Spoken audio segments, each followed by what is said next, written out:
نحمدہ ونصلی علی رسولہ الکریم اما بعد اعوذ باللہ من الشیطان الرجیم بسم اللہ الرحمن الرحیم۔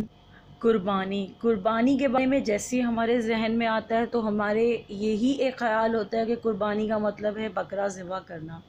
قربانی صرف بکرا ذبح کرنے کا نام نہیں ہے، قربانی اللہ کو راضی کرنے کے لیے اپنی خواہشات کو چھوڑنے کا نام ہے۔ اپنی قیمتی سے قیمتی چیز ہم اللہ کے لیے قربان کر سکتے ہیں اور ہم اپنے رب کو بالکل بھی ناراض نہیں کر سکتے۔ مومن کی جان، مومن کا مال، مومن کی اولاد، ان سب کی کوئی قیمت نہیں اپنے رب کو راضی کرنے کے لیے، وہ سب کچھ قربان کر سکتا ہے۔ قربانی کی حقیقت کو سمجھا جائے، قربانی کا مقصد صرف اور صرف جانور کو ذبح کرنا نہیں ہے۔ قربانی کا مقصد حضرت ابراہیم علیہ السلام کی قربانی کو یاد کریں۔ رو رو کر اللہ سے اولاد مانگی، جوانی گزرنے کے بعد اللہ سبحانہ تعالیٰ نے آپ کو اولاد عطا کی، تو سوچیں اس اولاد کی کیا قیمت ہوگی ان کی نظر میں۔ اللہ کا حکم جیسے ہی ملا، اللہ کے بندے اللہ کے نام پر اپنی ہر چیز قربان کر دیتے ہیں۔ قربانی ہمیشہ عشرہ ذی الحجہ کی آخری مگر اہم ترین عبادت قربانی ہے۔ 10 ذی الحجہ سے 13 ذی الحجہ تک کی جاتی ہے۔ مقاصد قربانی اللہ تعالیٰ کی خوشنودی حاصل کرنا، اپنے آپ کو ہر طرح کی ریاکاری سے بچاتے ہوئے جانور کو ذبح کرنا ہی قربانی کا اصل مقصد ہے۔ قرآن مجید میں نبی کریم صلی اللہ علیہ وسلم کو خطاب کرتے ہوئے فرمایا گیا، فَصَلِّ لِرَبِّكَ وَانْحَرْ سورہ الکوثر آیت نمبر 2، اپنے رب کے لیے نماز پڑھ اور قربانی کر۔ اور ایک جگہ فرمایا، قُلْ إِنَّ صَلَاتِي وَنُسُكِي وَمَحْيَايَ وَمَمَاتِي لِلَّهِ رَبِّ الْعَالَمِينَ، کہہ دو بے شک میری نماز، میری قربانی، میرا جینا اور میرا مرنا اللہ ہی کے لیے ہے۔ ہمارا جینا اور ہمارا مرنا اللہ رب العالمین کے لیے ہی ہونا چاہیے، یہی قربانی کا مقصد ہے۔ قربانی تقویٰ کا حصول، تقویٰ کا اصل مرکز ہمارا دل ہے۔ اس کا اظہار مختلف اعمال کے ذریعے ہوتا ہے، جیسے کہ نبی کریم صلی اللہ علیہ وسلم نے دل کی طرف اشارہ کرتے ہوئے فرمایا، التقویٰ ہا ہنا، تقویٰ یہاں ہے۔ صحیح مسلم۔ یعنی تقویٰ اللہ تعالیٰ کی عظمت و جلال کا وہ احساس ہے جو انسان کو اللہ کی نافرمانی سے باز رکھتا ہے اور خیر و بھلائی کی طرف لے جاتا ہے، جس کا اثر انسان کے دل و دماغ پر ہوتا ہے، جو بات چیت چال ڈھال میں نظر آتا ہے، مال، اولاد، زوج اور زندگی کے دوسرے معاملات، تعلقات اور رویوں میں اللہ کی مرضی کے مطابق کرنے میں مددگار ثابت ہوتا ہے۔ اس احساس کے ساتھ زندگی گزارنے والے افراد متقین کا درجہ پاتے ہیں۔ اللہم انی اسألک الہدی والتقی والعفاف والغنی، اے اللہ بے شک میں تجھ سے ہدایت، تقویٰ، پاک دامنی اور بے نیازی کا سوال کرتا ہوں۔ اللہ کی خاطر قربانی کرنے سے اصل مقصود تقویٰ کی صفت کو نشو نما دینا ہے۔ اللہ کی مکمل اطاعت کا جذبہ دل میں نہ ہو تو جانوروں کا خون بہانا، گوشت تقسیم کرنا، خود کھانا محض بے روح عمل ہے جس کا کوئی فائدہ نہیں۔ اللہ سبحانہ تعالیٰ فرماتے ہیں، لَن يَنَالَ اللَّهُ لُحُومُهُمَا وَلَا دِمَاؤُهُمَا وَلَكِن يَنَالُهُ التَّقْوَىٰ مِنكُمْ، سورہ الحج آیت نمبر 37۔ اللہ کو نہ جانوروں کا گوشت پہنچتا ہے اور نہ ان کا خون، اسے صرف تمہارا تقویٰ پہنچتا ہے۔ قربانی کی اہمیت، قربانی کا حکم آدم علیہ السلام سے لے کر رسول پاک صلی اللہ علیہ وسلم تک تمام آسمانی شریعتوں میں رہا ہے۔ ارشاد باری تعالیٰ ہے، لِكُلِّ أُمَّةٍ جَعَلْنَا مَنسَكًا هُمْ نَاسِكُوهُ الحج، ہم نے ہر امت کے لیے ایک طریقہ عبادت قربانی مقرر کر رکھا ہے اور وہ اس پر چلنے والے ہیں۔ قرآن مجید میں بہت خوبصورت انداز میں حضرت ابراہیم علیہ السلام کی قربانی کا ذکر کیا گیا ہے، اور ابراہیم علیہ السلام نے کہا، میں اپنے رب کی طرف جاتا ہوں، عنقریب وہ میری رہنمائی کرے گا۔ اے میرے رب مجھے صالحین سے اولاد عطا کر۔ تو ہم نے اس کو ایک حلیم بردبار لڑکے کی بشارت دی وہ لڑکا جب اس کے ساتھ دوڑ دھوپ کرنے کی عمر کو پہنچا تو ابراہیم علیہ السلام نے کہا، بیٹا میں نے خواب میں دیکھا ہے، میں تجھے زنج کر رہا ہوں، تیرا کیا خیال ہے؟ اس نے کہا، اے میرے ابا جان، جو آپ کو حکم دیا گیا ہے کر ڈالیے، آپ انشاءاللہ مجھے صابروں میں سے پائیں گے۔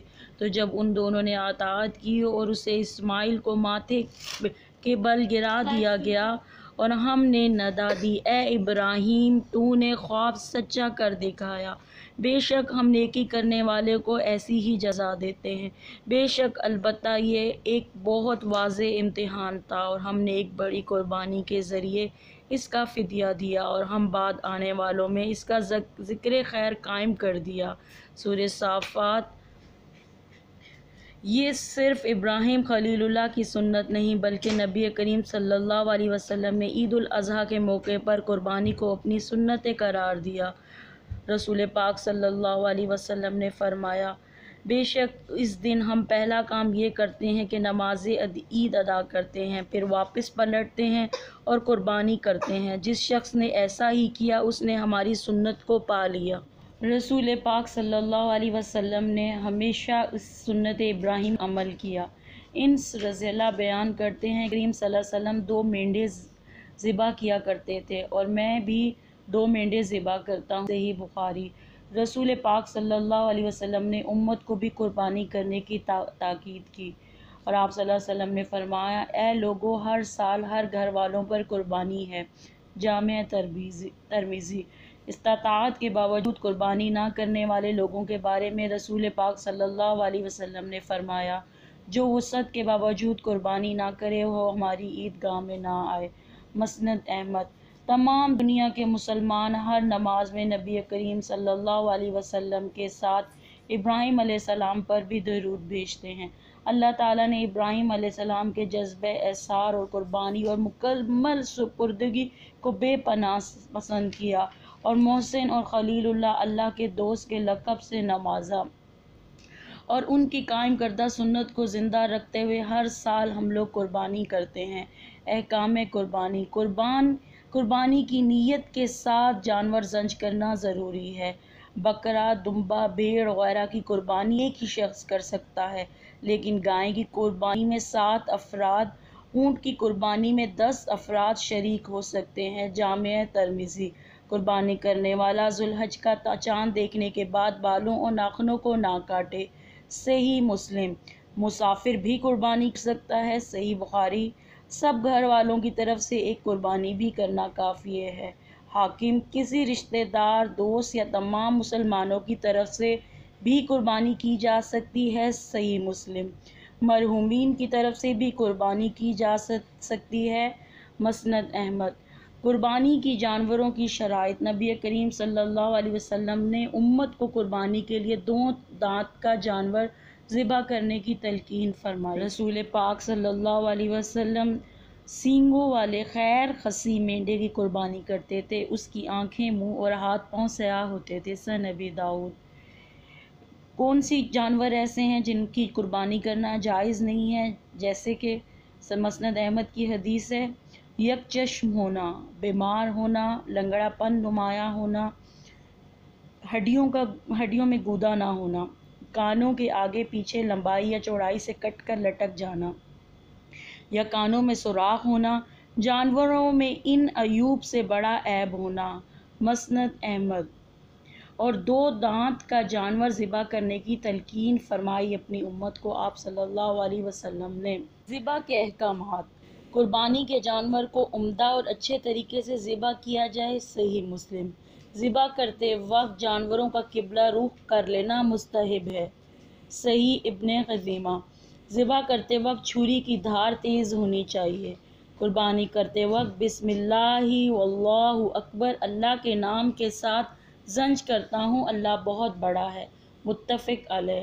خود ذبح کرنا افضل ہے لیکن کسی دوسرے سے کروانے میں کوئی حرج نہیں۔ صحیح بخاری۔ مسلمان عورت بھی قربانی کا جانور ذبح کر سکتی ہے۔ صحیح بخاری۔ ذبح کرنے والے قصاب کو قربانی کے جانور میں سے کوئی چیز بطور مزدوری دینا جائز نہیں۔ متفق علیہ۔ مطلب یہ نہیں کہ آپ اس کو مزدوری کے لیے وہی جو جانور ذبح کیا اسی میں سے گوشت دے دیں، بلکہ جو اس کی مزدوری بنتی ہے اسے دیں۔ قربانی کا گوشت کی تقسیم۔ قربانی کا گوشت خود کھانا اور ضرورت مندوں کو دینا قرآن پاک سے ثابت ہے۔ سورہ الحج آیت نمبر 36۔ پس اس میں سے خود بھی کھاؤ اور ان کو بھی کھلاؤ جو قناعت کیے بیٹھے ہیں، اور ان کو بھی جو اپنی حاجت پیش کریں۔ آپ صلی اللہ علیہ وسلم نے فرمایا کھاؤ، ذخیرہ کرو اور خیرات کرو۔ صحیح مسلم۔ چنانچہ قربانی کا گوشت خود استعمال کرنے کے ساتھ ساتھ غریبوں اور رشتہ داروں کو بھی دیا جا سکتا ہے۔ کنبہ بڑی ہونے کی صورت میں پورا گوشت خود بھی استعمال کیا جا سکتا ہے۔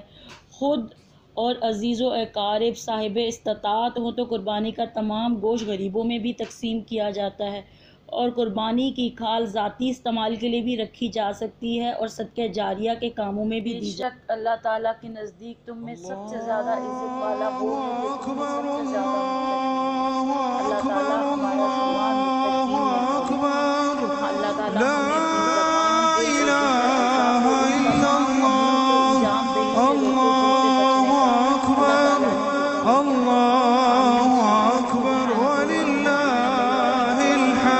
دل اللہ